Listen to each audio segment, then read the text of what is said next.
کیا یا نہیں کیا، ہینڈ پمپ پر نظر آیا یا نہیں آیا، ادھر سے شروع کرتے ہیں۔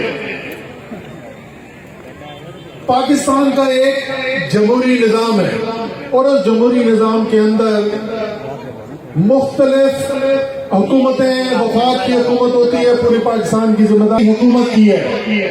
18ویں ترمیم کی سب سے زیادہ بات کرنے والی پاکستان پیپلز پارٹی، سندھ کی حکومت کو ہفتے میں کو 3 دفعہ 18ویں ترمیم یاد آتی ہے۔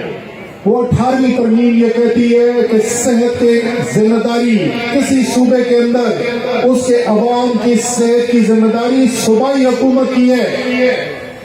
کرونا کا مرض آیا، دنیا نے تباہی دیکھی، امیر سے امیر ملکوں کے صحت کا نظام مفلوج ہو کر رہ گیا، لوگوں کے اوپر مشکل وقت آیا۔ اس وقت کے اندر حکومت نے، وفاق نے کیا کیا اور صوبے نے کیا کیا، میں صرف آپ کو ان کا موازنہ کر دوں۔ سب سے پہلے کہ جب ان کو پتہ نہیں ہے کہ بھوک کی تکلیف کتنی مشکل تکلیف ہوتی ہے، تو صوبائی حکومت نے تو 1 روپیہ خرچ نہیں کیا۔ وفاق نے کیا کیا، عمران خان کی حکومت نے کیا کیا، سندھ کے عوام کے لیے ایمرجنسی کیش پیکج کی شکل میں 650 کروڑ روپیہ سندھ کے عوام کو دیا گیا۔ کتنے ہینڈ پمپ آتے ہیں 650 کروڑ میں؟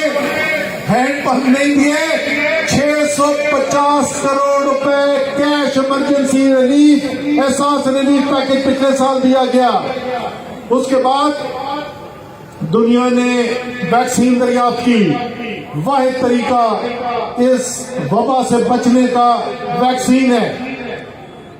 ذمہ داری کس کی؟ صوبے کی۔ میں آپ کو بتاتا ہوں ابھی تک وفاق نے کیا کیا، پھر آپ سے پوچھوں گا صوبے نے کیا کیا۔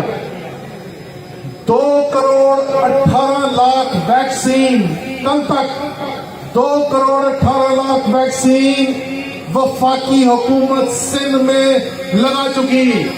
1 کروڑ 43 لاکھ لوگوں کو یہ ویکسین لگائی گئی ہے۔ اور سندھ کی حکومت نے کتنے سندھ کے عوام کو ویکسین لگائی ہے؟ 1 بھی نہیں، 0۔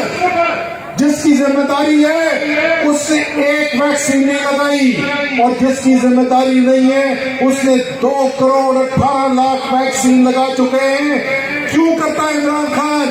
کیونکہ عمران خان کہتا ہے کہ ہر پاکستان کا شہری برابر کا حقدار ہے۔